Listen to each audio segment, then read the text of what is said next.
Ir dar apie šalį, tai aplinkui yra kalnuota čia tokia vietovė, pastatai pastatyti iš akmens, žmonės pagrinde užsiima gyvulininkystę, kaip avys, arkliai, jaučių yra, karvių, tai tokia iš mėsos daugiau viską. Na, daržovės nelabai čia auga, nes yra kalnuota aplinkui vietovė.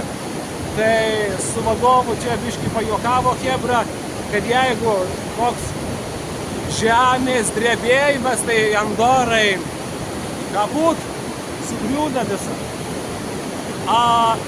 Ir ką dar apie Andorą čia man papasakoti, tai ar norėtumėte joje apsigyventi, ką? Ar norite? Tai klausykitės, kaip čia yra su tuo. Tai pradžiai atvykę gauna laikiną leidimą, čia reikia išgyventi 1 metus. Jokio dokumento neduoda 1 metai ir tu negali išvykti. Dar prieš tai reikia įsigyti turto maždaug 100 000 eurų.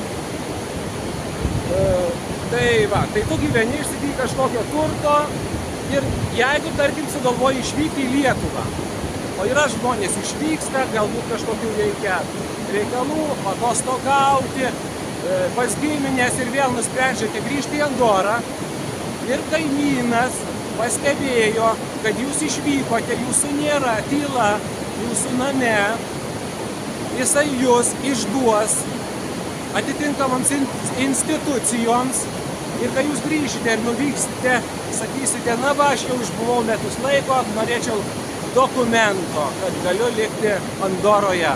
Ir jums sakys, mes gavome slaptą pranešimą, turime įrodymų, kad jūs čia negyvenote 2 mėnesius, kur jūs buvote, jūs nemylite šios šalies, jūs šią šalį ignoruojate, todėl prašome, išvykite, grįžite kaip atostogauti, pabūti, mes jums nesutikėme leidimo čia gyventi.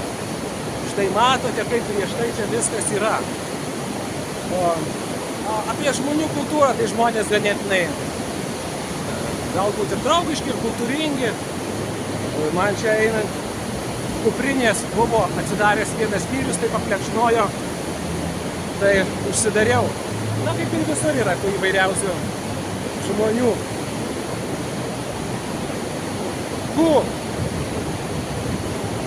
Tai va, tokie pagrindiniai argumentai buvo. Mes čia iki Andoros nuo savo Magradėm miestelio vykome apie 3,5 valandos. Tai panašiai ir sugrįžti reikės, nes kaip minėjau, jokio oro uosto Andora neturi. Pasižvalgykime.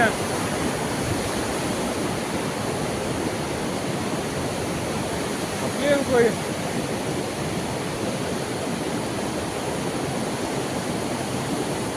Tai va tokie va pagrindiniai aspektai būtų.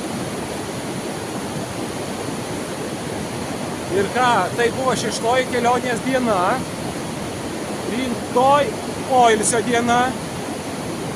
Ką veiksime poilsio yra šiek tiek numatyta mano jau programoje, bet aš kol kas neišduosiu, nežinau, pavyks, nepavyks, tai paskui būsiu prisimelavęs. Norisi likti sąžiningu prieš žiūrovą. Tai kol kas ir būtų tiek. Andora, 2 vaizdo klipai. Smagu. Ir